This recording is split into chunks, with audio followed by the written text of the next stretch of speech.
이 사람은 대체 왜 이러는 거야? 당신은 분명 맞는 말을 하고 있습니다. 증거도 제시했고, 논리도 완벽합니다. 하지만 상대방은 전혀 듣지 않습니다. 마치 투명인간이 된 것 같은 기분, 벽에 대고 소리치는 것 같은 허무함. 더 황당한 건 상대방은 오히려 당신을 이상한 사람 취급합니다. 왜 그렇게 집착해? 넌 너무 예민한 거 아니야? 그 순간 당신은 생각합니다. 내가 미친 건가? 아니면 저 사람이 미친 건가? 살다 보면 이런 순간들이 찾아옵니다. 아무리 논리적으로 설명해도 상대방에게 전혀 통하지 않을 때 말이죠. 내가 분명히 맞는 말을 하고 있고 객관적인 증거까지 제시했는데도 상대는 요지부동입니다. 마치 벽에 대고 이야기하는 것 같은 답답함에 마음이 무거워질 때가 있습니다. 왜 그럴까요? 왜 내 논리적인 설명은 상대방의 마음에 닿지 않는 걸까요? 오늘은 우리가 아무리 논리적으로 말해도 통하지 않는 심리적인 이유들을 따뜻하고 위로가 되는 말투로 함께 알아보려 합니다. 그리고 이 상황에서 어떻게 우리의 마음을 지킬 수 있을지에 대해서도 이야기해 드릴게요. 자, 그럼 시작해 볼까요? 첫 번째, 사람들은 논리보다 감정에 더 크게 움직입니다. 우리는 흔히 사람들이 이성적인 판단을 한다고 생각하기 쉽습니다. 하지만 실제로는 감정의 영향을 훨씬 많이 받아요. 어떤 정보를 받아들일 때 그 정보가 나의 감정을 건드리거나 나의 기존 신념과 부딪히면 우리는 논리적인 판단을 잠시 멈추게 됩니다. 예를 들어, 내가 좋아하는 사람이 어떤 잘못을 했다고 해도 그 사람에 대한 긍정적인 감정 때문에 그의 잘못을 쉽게 인정하기 어려울 수 있습니다. 반대로 싫어하는 사람이 아무리 좋은 말을 해도 반감이 먼저 드는 경우도 많죠. 이는 우리의 뇌가 감정적인 반응을 먼저 처리하기 때문입니다. 그래서 아무리 완벽한 논리라도 상대방의 감정 상태나 기분에 따라 전혀 다르게 받아들여질 수 있습니다. 상대방이 지금 어떤 감정 상태에 있는지, 그리고 나의 이야기가 그들의 감정을 어떻게 자극할 수 있을지를 먼저 헤아려 보는 것이 중요합니다. 단순히 사실을 나열하기보다는 상대방의 마음을 어루만져 줄 수 있는 따뜻한 한마디가 때로는 더 큰 설득력을 가질 수 있습니다. 기억하세요. 감정은 논리의 문을 여는 열쇠가 될 수 있습니다. 두 번째, 우리는 모두 자신만의 인지 편향과 확증 편향을 가지고 있습니다. 인지 편향이란 경험에 기반한 비논리적인 추론으로 잘못된 판단을 내리는 경향을 말합니다. 쉽게 말해, 우리가 세상을 바라보는 방식이 저마다 조금씩 다르다는 거예요. 확증 편향은 이와 비슷하지만 좀 더 강력합니다. 내가 믿고 싶은 정보만 선택적으로 받아들이고 내 믿음과 다른 정보는 무시하거나 부정하려는 경향을 말하죠. 마치 필터가 달린 안경을 쓰고 세상을 보는 것과 같습니다. 이 안경을 통해 보이는 세상만 진짜라고 믿는 거예요. 예를 들어, 어떤 정치인을 지지하는 사람은 그 정치인의 좋은 점만 보려 하고 반대편의 의견은 듣지 않으려 합니다. 이는 자신의 신념과 다른 정보가 들어왔을 때 생기는 불편함, 즉 인지 부조화를 줄이려는 우리 마음의 방어 기제이기도 합니다.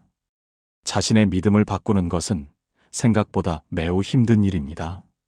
마치 오랫동안 살아온 집을 갑자기 다른 집으로 바꾸는 것과 같아요. 그래서 아무리 논리적으로 반박해도 상대방은 자신의 믿음을 지키기 위해 오히려 더 강하게 저항할 수 있습니다. 이런 상황에서는 상대방의 편향을 바로잡으려 하기보다 그들이 어떤 필터를 통해 세상을 보고 있는지 이해하려는 노력이 필요합니다.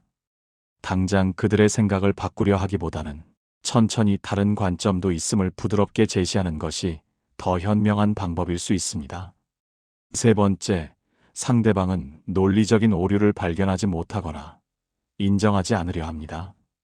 우리는 때때로 대화 중에 논리적 오류를 범할 수 있습니다. 하지만 문제는 상대방의 논리적 오류를 지적했을 때 그것이 항상 통하지 않는다는 점입니다. 상대방이 자신의 논리적 오류를 인지하지 못하는 경우도 많고, 설령 인지하더라도 그것을 인정하려 하지 않는 심리적 저항이 생기기도 합니다. 특히 자신의 가치관이나 신념과 깊이 연결된 부분에서 논리적 오류가 발생하면 사람들은 더욱 자신의 주장을 고수하려 합니다.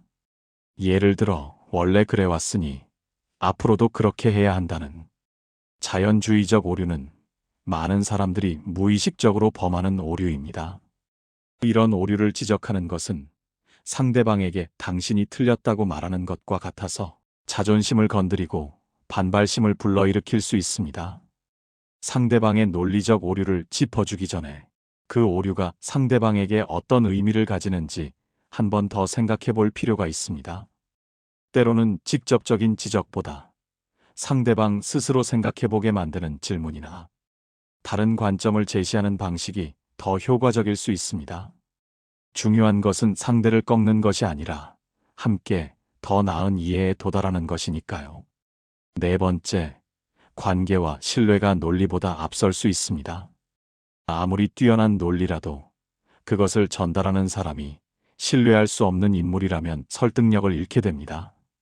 우리는 메시지 자체만큼이나 메시지를 전달하는 사람을 중요하게 생각합니다.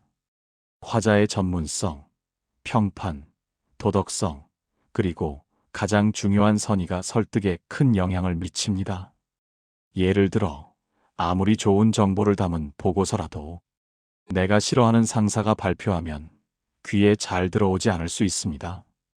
반대로 내가 믿고 따르는 사람이 말하는 내용은 다소 부족한 논리라도 쉽게 받아들이게 되죠.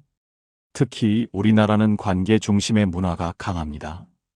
우리라는 공동체 의식이나 서로에 대한 신뢰가 형성되어 있을 때 논리적인 설득은 더 큰 힘을 발휘합니다.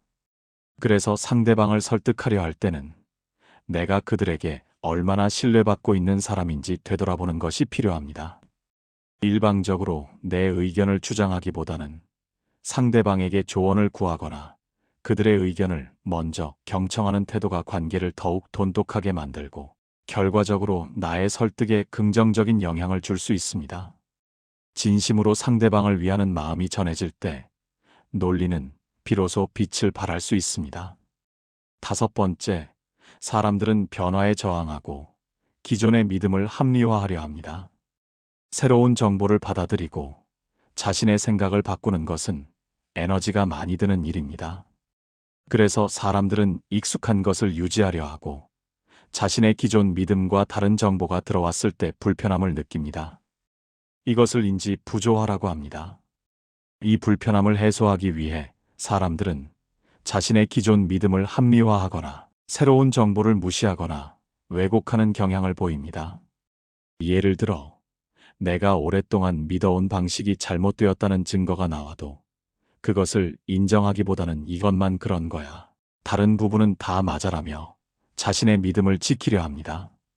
심지어 자신의 신념에 균열이 생기면 오히려 그 신념을 더욱 극단적으로 주장하며 자신을 방어하기도 합니다.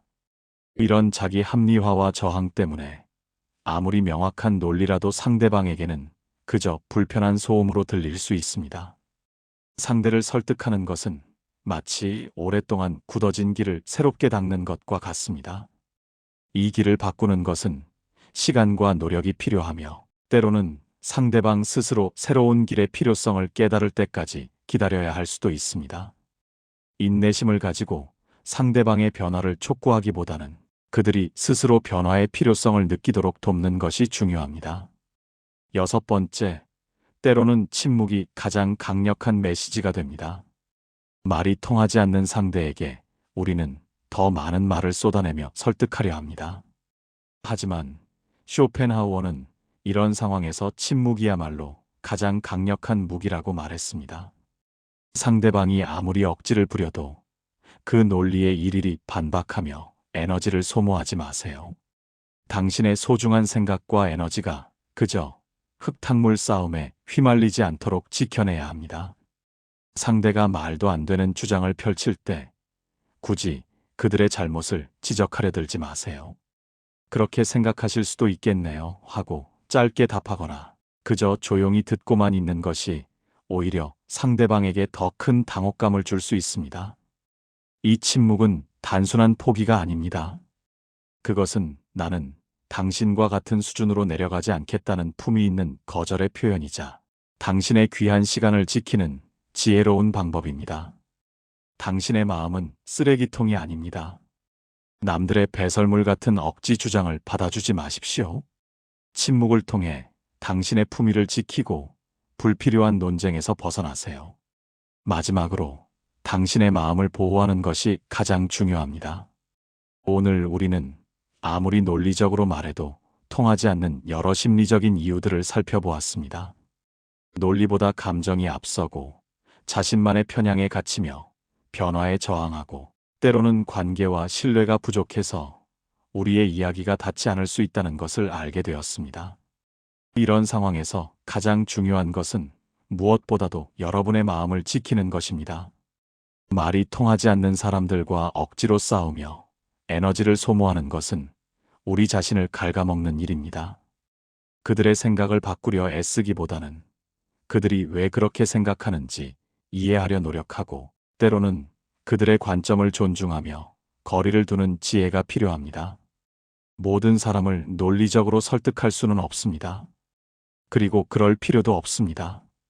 당신의 귀한 생각과 에너지는 그것을 알아주는 소수의 사람들과 당신 자신을 위해 아껴두어야 합니다. 우리는 살면서 다양한 사람들을 만날 것입니다. 그들 모두를 만족시키거나 설득하려 하지 마세요. 때로는 그저 저 사람은 저렇게 생각하는구나 하고 인정하고 넘기는 것이 당신의 마음을 평화롭게 지키는 가장 현명한 길입니다. 부디 이 냉철한 지혜가 시끄러운 세상 속에서 여러분의 고요한 평화를 지키는 든든한 방패가 되기를 바랍니다. 오늘 배운 내용들이 여러분의 소중한 마음을 지키는데 도움이 되기를 진심으로 바랍니다. 이 영상의 내용이 여러분에게 유익하고 도움이 되었다면 부디 잠시 시간을 내어 구독, 좋아요 버튼을 꾹 눌러주세요.